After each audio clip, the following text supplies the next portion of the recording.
बिस्मिल्लाहिर्रहमानिर्रहीम। अस्सलाम वालेकुम नाज़रीन, आप यूट्यूब चैनल देख रहे हैं। मैं इमरान खान हूँ। ख़बरों के नुक्ता नज़र से आज एक बड़ा तहलका खेज़ दिन था। सबसे पहले आगाज़ करते हैं इमरान खान साहब के केसेस के बारे में।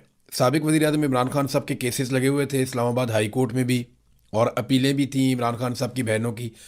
उनके ऊपर भी कोई अमल दरामद नहीं हुआ। सुप्रीम कोर्ट ऑफ पाकिस्तान के अंदर से भी एक मैटर जो है इमरान खान साहब का केस, वहाँ पर भी अपील की गई थी, उसमें भी कुछ नहीं हुआ। बल्कि हाई कोर्ट में अजीबोगरीब सूरत हाल पैदा हो गई।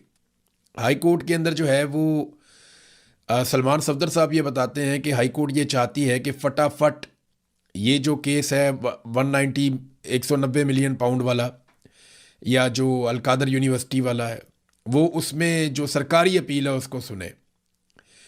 जबकि पाकिस्तान तहरीक इंसाफ या इमरान खान साहब के वकला ने जो केसेस दायर कर रखे हैं बड़े लंबे अरसे से, वो उनको सुनना नहीं चाह रहे।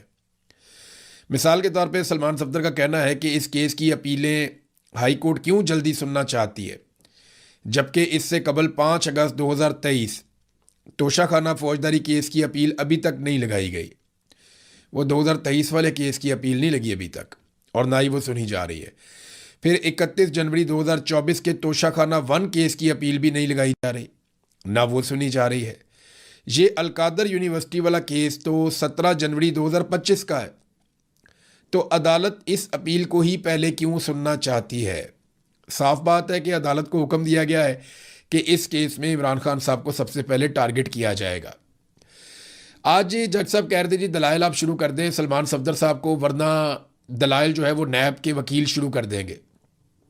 इस पर उन्होंने कहा जी मेरी इमरान खान साहब से मुलाकात ही नहीं हुई। मैं अपने क्लाइंट से मिलूंगा तो मैं उसका मुकदमा लड़ूंगा ना।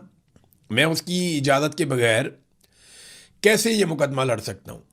तो इस पे जज साहब दबाव डाल रहे थे। तो लतीफ़ खोसा साहब का एक ताल्लुक भी है जज साहब से, वैसे यहाँ अदालतें ऐसी ही चलती हैं। वो आए रुस्तम पे, उन्होंने कहा जी हमें 2 हफ्ते का वक्त दे दें, हम इमरान खान साहब से बातचीत करके बाद में ये केस लड़ लेंगे। तो फिर जज साहब ने 2 हफ्ते के लिए टाइम दे दिया।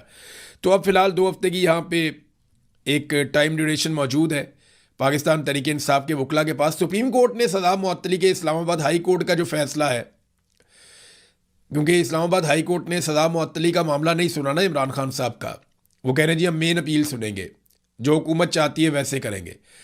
तो इस पे सुप्रीम कोर्ट के अंदर पाकिस्तान तहरीक इंसाफ के लोग ले गए थे केस को। इमरान खान और बुशरा बीबी की अपीलें वहाँ चली गई थी। तो उस पर सुप्रीम कोर्ट ने एतराज़ आयद कर दिया और दरखास्तें वापस कर दी। एतराज़ यह आयद किया गया कि नैब कवानीन में तरमीम के बाद ये जो मरकज़ी अपील समेत जो सज़ा मुअत्तली का मामला है, ये वफाकी आइनी अदालत सुन सकती है, लिहाजा अब आप इस मामले को आइनी अदालत में ले जाएं। सलमान सफदर इस फैसले पर यह कहते हैं कि ज़मानत का मामला सुप्रीम कोर्ट सुन सकती है। तो जनाब रजिस्ट्रार ऑफिस के एतराज़ात के खिलाफ वो कह रहे हैं जी हम चैम्बर में अपील दायर करेंगे। लेकिन आप देखें ना निज़ाम कैसे काम करे, वो कह रहे आइनी अदालत में ले जाओ। अब आइनी अदालत वो है जो गैर आइनी एक तरमीम जो की गई आइन के अंदर, जिसमें आइन का हुलिया बिगाड़ दिया गया, उसके नतीजे में एक मिलिट्री एस्टेब्लिशमेंट ने अपनी मर्जी की अदालत बनाई थी, आइनी अदालत। और वो आइनी अदालत इसलिए बनाई थी ताकि किसी किस्म की प्रॉब्लम मिलिट्री एस्टेब्लिशमेंट को अहम केसेस में ना हो। अब वो कहते हैं जनाब कि जो केस हमारी मर्जी का है वो उस अदालत में शिफ्ट करो। तो ये एतराज़ आ गया सुप्रीम कोर्ट से। ये आपके सामने है। सलमान सफदर साहब जो इमरान खान साहब की हालत बताते हैं ना जेल में, वो अपनी आंखों देखा हाल उन्होंने आज बताया। उन्होंने कहा जी कि मैं अपनी आंखों देखा हाल बता रहा हूँ, वो ये है कि इमरान खान और बुशरा बीबी को इस दुनिया से कट ऑफ कर दिया गया है। उनको बच्चों तक से बात नहीं करने दी जा रही। टीवी, अखबार, किताब सब पर पाबंदी है। जेल में किसी से दुआ सलाम करने पर भी पाबंदी है। फैमिली से मुलाकात हुए 7 महीने गुजर चुके हैं, ये बैरिस्टर सलमान सफदर साहब ने बताया। देखिए इमरान खान साहब के बारे में उन्होंने एक और बात बताई, और ये क्योंकि मैं पर्सनली इससे गुजरा हूँ तो मैं आपको बता सकता हूँ कि ये कितनी तकलीफ देह चीज़ है कि आपके पास कोई मुलाजिम आए या कोई बंदा आए जो आपको खाना देकर जाए, आप उसे सलाम करें और वो आपको सलाम का जवाब भी ना दे। यानी उन्हें इतनी भी इजाज़त नहीं है कि वो इमरान खान साहब को सलाम करें या सलाम का जवाब दे दें। इसे कहते हैं कैद तन्हाई। ये मिलिट्री एस्टेब्लिशमेंट का एक तरीक़ाकार है दहशतगर्दों को डील करने का, कि उन्हें इस कदर कैद तन्हाई में रखा जाता है कि कोई उनके सलाम का जवाब भी नहीं देता, कोई आंख का इशारा भी नहीं करता कि बाहर कोई मामला ठीक है या नहीं है, कोई बात आपको नहीं बताते, आपको दुनिया से काट देते हैं। ये जो टाइम ड्यूरेशन है ये सबसे सख्त होता है। यानी मैं आपको ज़ाती तौर पे एक तजुर्बा बताता हूँ, मैं कमज़ोर आदमी हूँ, लेकिन मैं ये मुतालबा करता था कि यार मुझे टॉर्चर करने के लिए आओ, मेरे साथ बात तो करो। कोई आओ तशद्दुद करने आओ, मार कुटाई करने के लिए आओ, लेकिन बात तो करो। कोई मेरे साथ बात करे, कोई मुझे सलाम करे, मेरा नाम ले, मेरे से बात करे, मेरे सलाम का जवाब ही दे दे। तो ये बड़ी सख्त ज़हनी अजियत होती है, जिस अजियत में इस वक्त इमरान खान साहब को डाला हुआ है। और ये उनके वकील ने कंफर्म किया कि इमरान खान साहब ने उन्हें ये बात बताई है। अब खान साहब की बहनें अलीमा खानम और बाकी बहनें ये भी इमरान खान साहब के मुकदमात के लिए पहुंची थी अदालत में। तो उन्होंने वहां पे कहा कि मैं वकला से पूछती हूं कि आज जब आप इन जजेस से मिन्नतें कर रहे थे, ये जानते हुए कि उन्होंने इंसाफ नहीं देना, तो बताएं कि तुम्हारे कानून और इंसाफ का तहफ़्फ़ुज़ कहाँ गया, सारी बार्स कहाँ गई, लाखों वकला कहाँ गए, जिनके इलेक्शन इतने जज्बे के साथ होते हैं, वो सारे जज्बे कहाँ गए। यानी इमरान खान के नाम पे बेशुमार वोट तो वकला भी लेते हैं ना। वकला बताएं आपका क्या किरदार है, अब नहीं तो कब आप पाकिस्तान में इंसाफ के लिए खड़े होने वाले हैं। हमें सीधा कहा जा रहा है कि अगर इंसाफ लेना है तो एजेंसी के लोगों से बात करो। ये कौन सा तरीक़ाकार है। फिर अलीमा खानम ने कहा कि कोई डील शील नहीं हो रही इमरान खान के बारे में, इनकी जुर्रत नहीं है कि इमरान खान से बात कर सके, इमरान खान से किसी की भी मुलाकात नहीं हुई है। एजेंसियों के डिस इन्फॉर्मेशन सेल्स फेक खबरें फैला रहे हैं। इमरान खान जितने बड़े कद के आदमी के सामने ये छोटे छोटे लोग बैठकर बात नहीं कर सकते। देखिए, ये एक बहन है, वो जज्बाती भी हैं, वो गुस्से में भी हैं, लेकिन जिन सहाफ़ियों ने ये खबर दी वो अभी तक इस बात पे कायम है। बल्कि रज़ी ताहिर साहब गिरफ्तार ही इसलिए हैं कि उन्होंने ये खबर कैसे दी और उनका सोर्स कौन था जिसने उन्हें बताया कि जनरल अशफाक परवेज़ कियानी की इमरान खान साहब से मुलाकात हुई है। वो रिटायर आर्मी चीफ हैं, तो उनको तो गिरफ्तार ही इसलिए किया गया कि अपना सोर्स बताओ, हमें बताओ क्या हुआ। तो मेरे ख्याल में तसल्ली हो जाएगी एजेंसियों की, तो रज़ी ताहिर साहब भी बाहर आ जाएंगे। उनके साथ सख्त ज़्यादती हो रही है। एक सहाफ़ी का काम खबर देना है, मुकदमात भुगतना तो नहीं है। आप उनकी खबर के ऊपर बात कर सकते हैं, आप ये तो नहीं कर सकते पकड़ के आप उन्हें अंदर डाल दें और फिर आप उनसे पूछें जनाब ये बताओ वो बताओ। ये मुल्क चल रहा है, कोई बनाना रिपब्लिक तो नहीं है। ये मुल्क चल रहा है, इसमें इदारे इस तरीके से काम करेंगे तो फिर मुल्क एक इंच भी आगे नहीं बढ़ेगा। फिर अलीमा खानम से सवाल किया गया कि आप मुज़ाकरात की राह में कोई रुकावट है। उन्होंने कहा जी कौन से मुज़ाकरात, मुझे गिरफ्तार करना है तो कर ले, लेकिन याद रखें इमरान खान डील कर चुका है। इमरान खान ने डील अल्लाह ताला से कर ली है। जो बंदा अल्लाह ताला से मांगता है वो इन यजीदों से क्या मांगेगा। देखिए, इमरान खान साहब की डील वाला मामला तो उस दिन हम भी बात कर रहे थे, शहजाद अकबर साहब, साबिर शाकिर साहब और बहुत सारे लोगों से हमारा रब्ता होता है जो बहुत करीब हमेशा इमरान खान साहब के रहे। इमरान खान डील इस तरह नहीं करेगा जैसे ये सोच रहे हैं ना। इमरान खान जो बातचीत करने का कहता है वो मिलिट्री एस्टेब्लिशमेंट को मौका देना चाहता है कि भाई निकलो इसमें से, तुम हमें हमारा मुल्क चलाने दो, हम जाने पाकिस्तान जाने, तुम निकलो इसमें से, पाकिस्तान में फ्री एंड फेयर इलेक्शन दो और ये जो गंद का टोकरा तुमने उठाया हुआ है इसको उतारो नीचे। ये नवाज शरीफ की और जरदारी की सियासी लाशों को कब तक लेकर तुम बदबूदार लाशों को घसीटते रहोगे। ये तो इमरान खान रास्ता दे सकता है। लेकिन अगर कोई वो कहते हैं डील कर ले इमरान खान के जनाब, बिल्कुल ही चुप कर जाए और मिलिट्री एस्टेब्लिशमेंट की छतरी के नीचे आ जाए और इमरान खान कहे जनाब मुझे भी आप इसी तरह इक़्तिदार दे दें जैसे आपने शहबाज शरीफ को अर्दली बना के इक़्तिदार दिया, तो वो मामला तो नहीं होना। वो सारी कौम ही जानती है कि इस दफ़ा इनकी जो लड़ाई है वो गलत आदमी के साथ है, इनको टक्कर का आदमी मिला है। इमरान खान मुख्तलिफ आदमी। अच्छा, एक जो इमरान खान साहब की बहन की मुलाकात वाला मामला है उस पर अलीमा खानम ने आज कन्फर्मेशन दी है, लेकिन वो एक ड्रामा ही है। जैसे कि मैंने आपको पहले कहा था कि एक ड्रामा किया जा रहा है। अब अलीमा खानम ने उसकी तस्दीक की। उन्होंने कहा जी मोहसिन नकवी तैयार है कि नौरीन न्याजी को मुलाकात के लिए भेजे और इनका इरादा ये है कि जब हमारी बहन अंदर जाएगी तो ये कोई ना कोई दो बातें तो बाहर आके इमरान खान की हमें बताएंगी और जैसे ही ये बातें करेंगी तो उन्होंने एक मनसूबा बनाया हुआ है। एक तो हमारी बहन के साथ ये किसी और अपने आदमी को अंदर भेजेंगे जो इमरान खान साहब के साथ बातचीत करेगा और ये चाह रहे हैं कि मौके का फ़ायदा उठाएं। और दूसरा, फिर ये लंबे अरसे के लिए कम से कम 6 महीने के लिए दोबारा इमरान खान साहब को कैद तन्हाई में डाल देंगे। ये सिर्फ सहूलतकारी हो रही है। इस बात का बहाना बनाकर के आपने बाहर आकर इमरान खान की बात बताई है या बात की है। अगले 6 महीने के लिए मुलाकात बंद कर देंगे और हम ये कबूल नहीं करेंगे। हम तंग आ गए हैं इस ट्रक की बत्ती से। हम 4 साल से अदालतों में आ रहे हैं। और कादी फायदी साहब के बारे में उन्होंने कहा कि उन्होंने कंफर्म कर दिया कि ये वही करते हैं जो इनको पीछे से ऑर्डर आता है। अच्छा, अब उन्होंने कहा जी हमें इंसाफ की उम्मीद भी नहीं है। कादी फायदी साहब वाला मैं चेक करवा रहा हूँ कि उसने इंटरव्यू कहाँ दिया और क्या किया। मुझे और भी कुछ लोग बता रहे थे लेकिन कुछ सोर्सेज ये कह रहे हैं कि वो जाली है, कुछ कह रहे हैं जी पता नहीं सही है। उसको चेक करवाया मैंने, अपनी टीम से कहा इसके पीछे पहुंचो, देखो कि ये कोई इंटरव्यू के अंदर हकीकत है या नहीं है, क्योंकि मैंने तो इसको उस तरह से नहीं सुना। कादी फायद ईसा को सुनने को दिल ही नहीं करता है, ऐसी कराहत आती है उसकी आवाज़ से, उसकी शख्सियत से। पाकिस्तान का बेड़ा गर्क कर दिया, नाइंसाफ़ी का इसने बाजार गर्म किया पाकिस्तान के अंदर। नफ़रत का जो बीज पाकिस्तान में बोया गया है ना, उसमें जो मेन आदमी है वो कादी फायद ईसा उनमें से एक है। एक तो आसिम मुनीर साहब है जिन्होंने पाकिस्तान की फ़ौज और अवाम के बीच में बेशुमार दूरियां पैदा कर दी हैं। एक सिकंदर सुल्तान राजा साहब हैं जिन्होंने पाकिस्तान की अवाम का पूरा मैंडेट चोरी करने में सहूलतकारी की है। और एक जो है कादी फायद ईसा है जिसने इस सारी बर्बादी के अंदर सबसे बड़ा किरदार अदा किया है। तो जनाब कादी फायद ईसा के बारे में लोग बहुत सारी बातें कर रहे हैं। नेक्स्ट वीलॉग में पता चलेगा कि अगर ऐसा हुआ तो क्यों हुआ और क्या हुआ। पाकिस्तान तहरीक इंसाफ से नाजरीन बल्ले का निशान भी वापस ले लिया गया।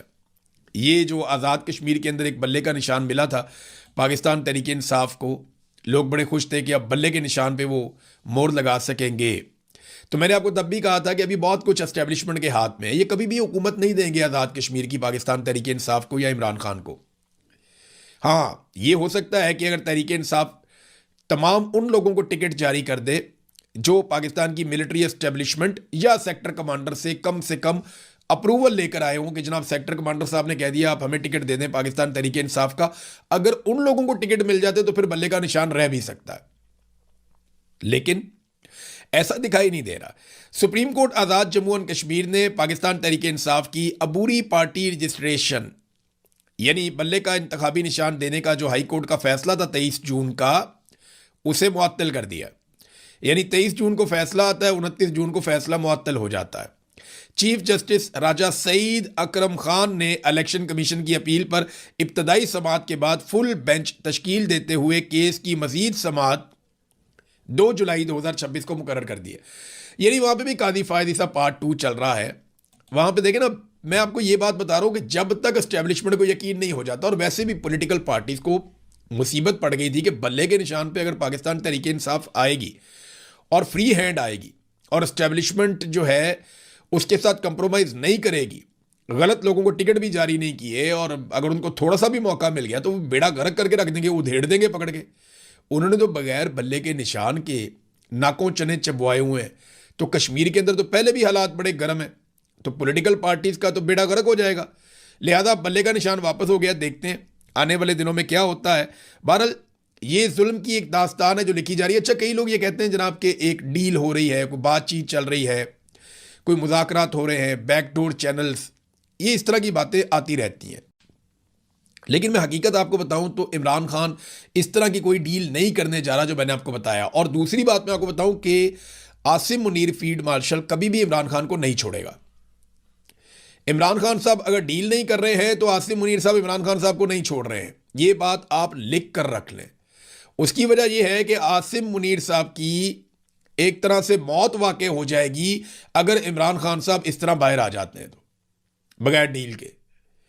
तो वो ये कभी भी अफोर्ड नहीं कर सकते। सारा कुछ ये किया कराया बर्बाद हो जाएगा, ये इस्तेस्ना एक्सटेंशन सारा कुछ बढ़ जाएगा, कोई चीज़ किसी काम की नहीं रहेगी।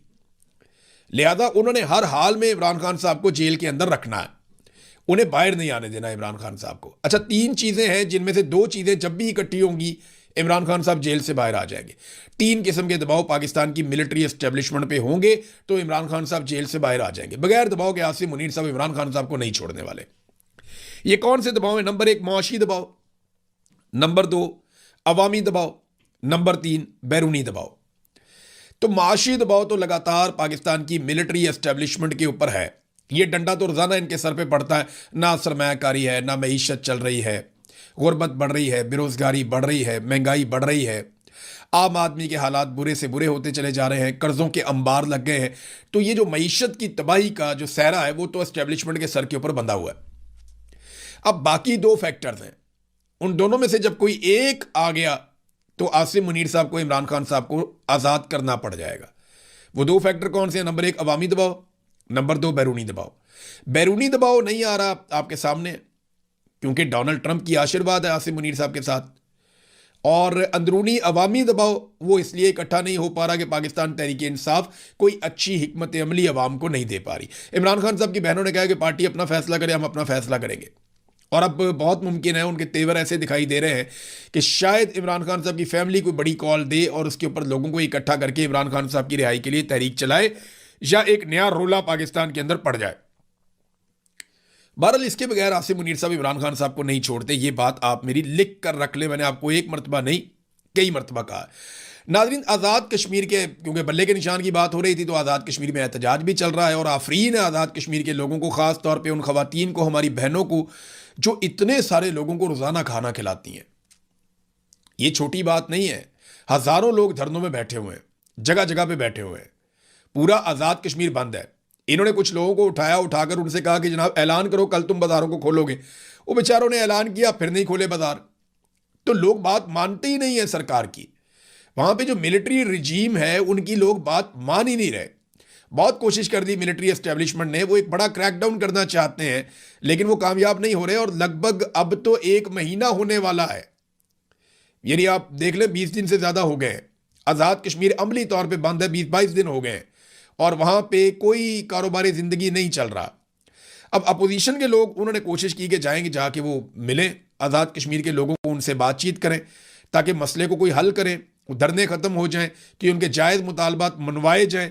तो इसके लिए एक वफद यहाँ से रवाना हुआ। इसमें तहरीक तहफ़्फ़ुज़ आईन पाकिस्तान के लोग, पाकिस्तान तहरीक इंसाफ के लोग, शाहिद खाकान अब्बासी, अल्लामा राजा नासिर अब्बास साहब, महमूद अचकज़ई साहब, मुस्तफ़ा नवाज़ खोकर साहब, ये सब लोग वहाँ पे जा रहे थे कि जाके उनसे मुज़ाकरात करें, बातचीत करें लोगों से और मामले को हल करने की कोशिश करें। तो जनाब हुआ क्या? हुआ ये कि ये लोग जब निकले और आज़ाद कश्मीर की तरफ जा रहे थे तो रास्ते में सहाला चकिया के मुकाम पर इस वफद को रोक लिया गया, पुलिस ने रोक लिया। उन्होंने कहा जी हमने आगे नहीं जाने देना। इन्होंने कहा जी आगे क्यों नहीं जाने देना, हम तो बातचीत करने जा रहे हैं। उन्होंने कहा जी नहीं, आपको आगे नहीं जाने देना, ये हमें ऊपर से हुक्म आ गया कि जी हम अपोजिशन है, अपने यहाँ पे आज़ाद कश्मीर में जा रहे हैं, आप हमें कैसे रोक सकते हैं, हमने अपने लोगों से बात करनी है। आप गाड़ियाँ रोकना चाहते हैं, हम पैदल चले जाते हैं, कोई और ले जाएगा इन्हें गाड़ियों में बिठा के। लेकिन पुलिस ने कहा जी ना गाड़ियाँ आगे जाएंगी ना आप आगे जाएंगे, हमें ऊपर से ऑर्डर आ गया कि आपको यहाँ पे नहीं जाने दिया जाएगा। बहरहाल फिर ये लोग वहाँ पे धरना देकर बैठ गए। फिर बहुत बड़ी कतारें लग गई, वहाँ पे बहुत रश लग गया। तो फिर हुआ ये कि ये लोग वापस आए और आकर शाहिद खाकान अब्बासी साहब के घर पे इन्होंने एक प्रेस कॉन्फ्रेंस की और बताया कि इनके साथ क्या हुआ है। अब ये तो इंडिया में होता था, यानी नरेंद्र मोदी की सरकार या भारतीय सरकार भारत में जो कश्मीर है, मकबूजा कश्मीर, वहाँ पे ये करती थी कि अपोजिशन को कश्मीर में नहीं जाने दे रहे, वहाँ पे जो है वो लोगों को रोका जा रहा है, उनकी ज़िंदगी मुअत्तल की जा रही है, नाके लगाए गए हैं। हालांकि इससे पहले जो सरकार है या सरकारी टाउट्स हैं, उन्होंने ये दावा किया था कि आज़ाद कश्मीर के रस्तों को रोका हुआ है शरपसंदों ने, या वो ये दावा कर रहे थे कि रोका हुआ है अवामी जॉइंट एक्शन कमेटी ने, और ये उनको शरपसंद करार दे रहे थे कि उन्होंने रोके हुए रास्ते। लेकिन जब यहां से अपोजिशन गई है तो उनको तो किसी शरपसंद ने नहीं रोका, अवाम ने नहीं रोका, बल्कि वो तो उनको वेलकम कर रहे थे। रोका है सिक्योरिटी फोर्सेज ने। तो इसका मतलब है कि रास्ते ज्वाइंट अवामी एक्शन कमेटी ने बंद नहीं किए, रास्ते सिक्योरिटी फोर्सेज ने बंद किए और खाना पीना भी बंद किया हुआ है। तो जो काम नरेंद्र मोदी की सरकार ने वहां किया, वही आसिम मुनीर साहब की सरकार ने यहां आज़ाद कश्मीर में भी कर दिया। जो भारत कर रहा था मकबूजा कश्मीर में, उससे मिलता जुलता काम जो है वो पाकिस्तान में बदकिस्मती से आज़ाद कश्मीर में शुरू हो गया और ये नफरत फैल रही है ना, और क्या हो रहा है। अच्छा नाज़रीन, पंजाब में जो एक गुंडा राज एक्ट लाया जा रहा था, या जिसको मार्शल लॉ बिल कहते हैं, और उसका जो असल नाम उन्होंने रखा हुआ था वो Punjab control of habitual offenders and anti social behaviour bill, ये जनाब वापस हो गया। ये मुबारक हो तमाम पाकिस्तान के सोशल मीडिया को, पाकिस्तान के बाशऊर शहरियों को, कुछ हमारे सहाफ़ी हैं जिन्होंने आवाज़ उठाई उनको, और ख़ास तौर पे डॉन अखबार का ये क्रेडिट है जिन्होंने ये खबर बाहर निकाल कर सबके सामने रखी। वरना